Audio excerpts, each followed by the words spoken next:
10, Manque d'aptitude. Le mot manque d'aptitude se réfère à la condition où une personne n'a pas la capacité ou les compétences nécessaires pour accomplir quelque chose. Par exemple, si un étudiant a des difficultés en mathématiques malgré avoir étudié et essayé de comprendre, on peut dire qu'il a un manque d'aptitude en maths. Ou bien, si un employé est incapable d'utiliser un logiciel informatique malgré avoir reçu une formation, alors il peut être dit qu'il a un manque d'aptitude pour cet outil. En bref, le manque d'aptitude est l'incapacité de faire quelque chose en raison d'un manque de compétences, de connaissances ou de capacités. 9, Présenter. Présenter peut avoir plusieurs sens en français, voici quelques exemples. Signifie mettre en avant, montrer ou offrir quelque chose à quelqu'un. Par exemple, il a présenté ses excuses pour son retard. Je vais te présenter mon ami, Jean.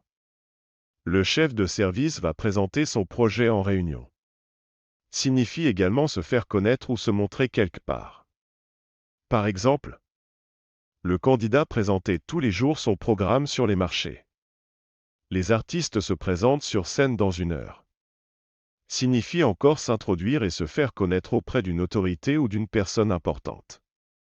Par exemple, le président de la République a reçu les ambassadeurs qui se présentaient à lui.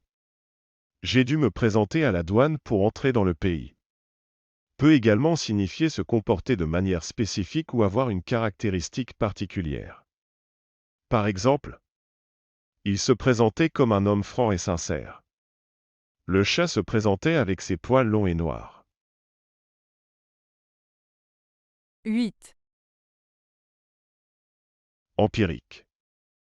Le mot empirique est souvent utilisé pour décrire une démarche, une observation ou un raisonnement basé sur l'expérience plutôt que sur la théorie ou la spéculation. Des exemples d'utilisation de ce mot pourraient être: le docteur a utilisé une approche empirique pour traiter le patient, en ajustant son traitement en fonction des résultats observés au fil du temps plutôt que de se fier uniquement à des études ou à des protocoles préétablis. Les scientifiques ont mené une enquête empirique pour vérifier si leur hypothèse était juste, en observant des échantillons et en récoltant des données pour analyser les résultats. Notre compréhension de l'univers était auparavant basée sur des notions philosophiques, mais les avancées scientifiques nous ont permis d'adopter une approche plus empirique, basée sur l'observation et la mesure directe des phénomènes. En résumé, empirique est souvent utilisé pour qualifier une approche qui se fonde sur l'expérience et l'observation plutôt que sur des théories abstraites ou des hypothèses sans fondement. 7,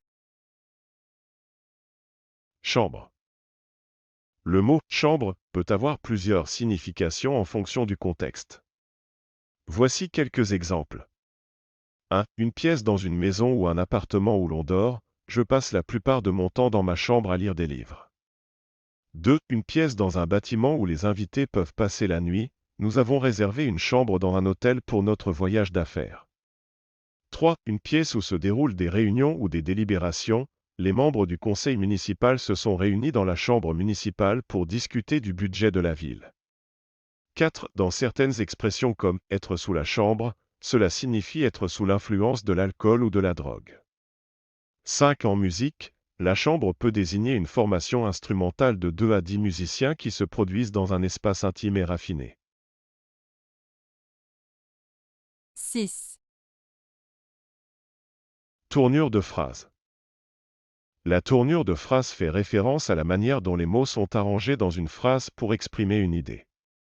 Cela peut inclure l'ordre des mots, la ponctuation, la voix verbale, active ou passive, l'utilisation de phrases nominales, etc. Les différentes tournures de phrases peuvent donner des nuances différentes à une même idée. Par exemple, voici 2 tournures de phrases différentes pour exprimer la même idée. Tournure 1. Je suis allé à la plage hier. Ordre sujet-verbe complément. Tournure 2. Hier, à la plage, je suis allé. Ordre complément sujet-verbe. Bien que les 2 phrases expriment la même idée, la tournure de phrase modifie l'accent et l'emphase, donnant une légère nuance à chacune. Voici un autre exemple. Tournure 1. Il doit partir immédiatement. Voix active. Tournure 2, il doit être parti immédiatement. Voix passive. Dans ce cas, les deux tournures de phrases expriment une idée différente. La première implique une action immédiate de la part de la personne, alors que la deuxième implique qu'il doit être parti immédiatement sans donner d'indication sur qui effectue l'action. 5, Courroie. La courroie désigne une bande de matière, souvent en cuir ou en caoutchouc, qui sert à transmettre une force entre deux éléments. En d'autres termes, c'est une sorte de ceinture qui relie deux mécanismes ensemble et assure la transmission de mouvement ou d'énergie. Par exemple, un moteur de voiture utilise une courroie pour faire tourner l'alternateur, la pompe à eau ou la climatisation. De même, une machine à laver utilise une courroie pour faire tourner le tambour. La courroie peut aussi être utilisée dans des contextes plus spécifiques, par exemple, une courroie de transmission pour un tour à bois ou une courroie de guitare électrique pour changer la hauteur des cordes. Dans tous les cas, la courroie est essentielle pour assurer un fonctionnement harmonieux et régulier des différents mécanismes. 4, Péricliter. Le verbe péricliter signifie littéralement décliner, se détériorer progressivement, être en déchéance. Voici quelques exemples pour illustrer son usage. Depuis que le propriétaire a cessé d'investir dans son entreprise, celle-ci commence à péricliter. La société est en train de perdre de sa vitalité, de ses clients, etc. La santé du patient a commencé à péricliter après plusieurs semaines à l'hôpital. Sa santé s'est détériorée progressivement. Depuis que ce quartier est devenu dangereux, le commerce local périclite et les boutiques ferment les unes après les autres. Le quartier est en déclin, et cela a des conséquences sur les entreprises locales. La réputation de cet artiste a périclité au fil des années, et il a de plus en plus de mal à se produire sur scène. L'artiste est de moins en moins apprécié, et cela se traduit par une baisse de sa notoriété et de son public. En somme, le verbe « péricliter » évoque une situation qui se détériore progressivement, qui perd de sa force, de sa vitalité, et qui risque même de disparaître si rien n'est fait pour l'enrayer. 3, Affable. Le mot affable est un adjectif qui décrit une personne qui est aimable, amicale et sociable dans ses interactions avec les autres. Une personne affable est généralement facile à approcher et à parler avec, elle sait bien mettre les gens à l'aise. Voici quelques exemples pour mieux comprendre le sens de ce mot. Sophie est une personne très affable, elle accueille toujours tout le monde avec le sourire et peut facilement entamer une conversation. Le PDG de cette entreprise est connu pour son caractère affable et accessible, il prend le temps d'écouter les préoccupations de ses employés. J'ai été impressionné par l'attitude affable de notre guide touristique, qui nous a offert un accueil chaleureux et nous a donné de bonnes informations sur la ville. En résumé, affable est un terme positif qui décrit une personne agréable à côtoyer et qui sait se comporter avec courtoisie et bienveillance envers les autres. 2, Français soutenu. En langage courant, il existe différentes manières de s'exprimer et de se faire comprendre. Le français soutenu est un registre de langue plus élaboré, utilisant un vocabulaire et une syntaxe plus sophistiqués et formels. Ce style de langage est principalement utilisé dans des situations nécessitant une grande rigueur et une certaine solennité, comme les discours officiels, les traités, les textes juridiques, les textes littéraires, etc. Voici quelques exemples pour illustrer la différence entre le français courant et le français soutenu. Français courant, je suis fatigué. Français soutenu, je ressens une grande fatigue. Français courant, c'est beau. Français soutenu, ceci est d'une rare beauté. Français courant, je vais partir. Français soutenu, je m'apprête à prendre congé.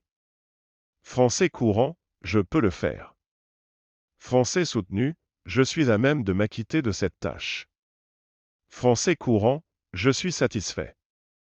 Français soutenu, je suis comblé d'une entière satisfaction. En somme, le français soutenu est une forme de langage plus complexe et plus raffiné, généralement utilisé dans des contextes solennels ou formels pour exprimer des idées de manière précise et élaborée. 1, Vacuité. Le mot vacuité se réfère à l'état de ce qui est vide, sans contenu ou dépourvu de sens. C'est un terme qui décrit souvent un vide intérieur ou une absence de substance. Un exemple d'utilisation de vacuité dans une phrase serait: le discours de l'homme politique était rempli de mots creux et de vacuité. Cela signifie que le discours était vide de sens et n'a pas apporté de solution à un problème. Un autre exemple pourrait être: elles ont réalisé que leur vie était remplie d'une vacuité insensée et ont décidé de changer de direction. Cela implique que la vie qu'elles menaient était vide de sens et qu'elles avaient besoin de trouver un nouveau but. En somme, la vacuité se réfère à un manque de sens ou d'importance, que ce soit dans un discours, une vie, ou toute autre situation. Avez-vous aimé la vidéo?